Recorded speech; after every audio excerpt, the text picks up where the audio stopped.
মুহররম মাসে খিচুড়ি পাকানো হযরত নূহ আলাইহিস সালামের সুন্নাত।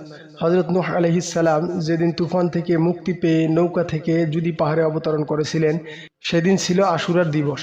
হযরত নূহ আলাইহিস সালাম নৌকা থেকে সব দানা পানি বের করে দেখলেন সেখানে মটর, গম, যব, মসুর, চনা, চাউল ও পেঁয়াজ এ 7 প্রকারের দানা ছিল।